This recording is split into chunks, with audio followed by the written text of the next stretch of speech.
Greetings Tarnished, FiOth here, and in this vid I'm gonna give you a last minute guide on how to access the upcoming DLC Shadow of the Erdtree if you have been thinking about starting a new toon or going into New Game Plus. That is exactly what happened to me about 2 weeks ago. I was on the fence and was thinking, if I start New Game Plus now, will I have time to have a proper run up to the point of entering the DLC? Seems like you have plenty of time. You can prepare a save to get this done in one sitting if you have a few hours to spare. Without further ado, let's start and get this out of the way. So things begin, as is customary, with the first step, and as you enter the lands between, you will be greeted by this mofo, White Mask Vare. In sections where I have already done stuff, I will just have a placeholder like this for right here, so you have an understanding of where to expect to find him. Vare has a very short quest line. I'll be highlighting what you need to do, but you can also visit the wiki and get the deets. It's really simple, real straightforward stuff. You start from here and you keep progressing the game until Vare moves. Now you have to defeat Godric the Grafted, come back here, talk to him, and then he will move to Laernia of the Lakes. Specifically, he can be found right here in Rose Church. As you can see, I'm on the northeast side of the church, this entrance. If you move a bit, you can find the respawn statue of Marika here, so if you're trekking around the structure and wondering where the hell is this guy, well, he will be right here. At some point, he will tell you that you need to do specific tasks for him, and that is 3 invasions, and then he will give you a handkerchief to soak in the blood of a maiden.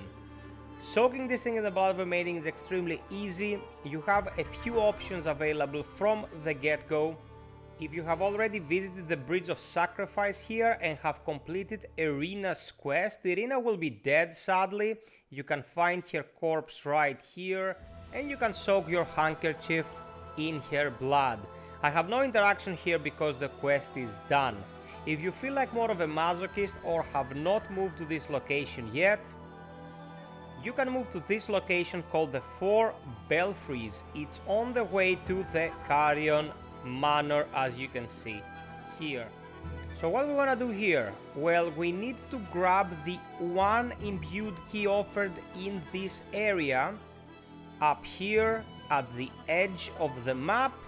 It's pretty self-explanatory. You keep going upwards up the path and you will eventually find this chest, and then we want to use said chest on the second belfry.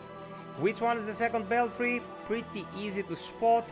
Let's say that this down here is the first, the lowest one, this to the left is the third, and this to the right is considered the second one.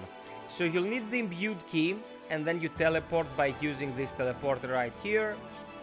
And this will take you to the Chapel of Anticipation, which is the start of the game. This is where you fought the Grafted Scion and got killed. At the very start of this area, the very first room you start in, there is actually a maiden. Beforehand, you couldn't really interact with her in any meaningful way, but now that you have Vare's quest, you are able to get back into that room by following the exact steps that you took at the beginning and soak your handkerchief. There is a third alternative that is available pretty early on, and that is to kill Hyeta of the Frenzy Flame questline, but this will lock you out of that questline. So here we are, and this is the maiden you need to interact with, just as an alternative to Irina. If you cannot interact with any other maiden after you soak your handkerchief, don't worry, because that is exactly what you want to do. Upon completing this quest and returning to Vare in the Rose Church, you will be rewarded with 2 items. A finger to perform invasions non-stop, you can see it here, the bloody finger, and if you talk to him again and exhaust his dialogue, you get the Pure Blood Knight medal. Now what does this baby do? It teleports you to Mogwin Palace. You can see right here I'm at the entrance. Right next to me is the Mausoleum entrance, and next to this is the Mausoleum midpoint, the final grace before you fight Mog. You can use this item indefinitely, so don't worry about wasting it or dying or anything of the sort happening, you being unable to come back here post haste. Ideally, of course, you want to activate the grace so you don't have to go through the hassle. You'll be seconds from the arena, as you can see here.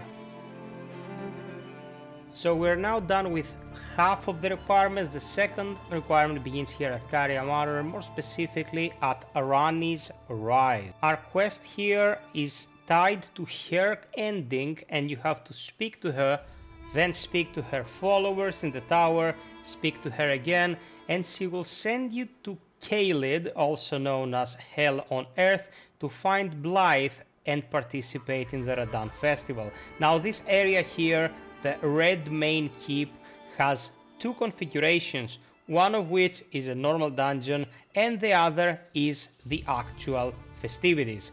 You go here when the festival is on and you fight Radan, one of the demigods and holder of probably the most useful great rune in the game. So that's a double whammy of benefits, both quest wise and loot wise. Once you defeat Radan, you gain access to Nokron, the Eternal City that you will need to complete Rani's quest. Upon defeating the demigod, you will be in the Wailing Dunes. The grace is called Star-Scourge Radan. Let's see it right here. As I said, you have access to Nokron now, and as Miyazaki has stated, your progress in the DLC doesn't affect the original world whatsoever. So all the progress we've done now can be capitalized upon after you're done with the DLC to maybe get one of the endings you're missing, or just keep playing the games with the new items and the new gear that you will find during the DLC. If you require more Elden Ring help, you can click on any of these vids. I will be covering everything in the DLC like I did with the OG game. Sub, like, and hit the notification bell, and until next time, be well, stay frosty, and always strive for perfection. Cheers!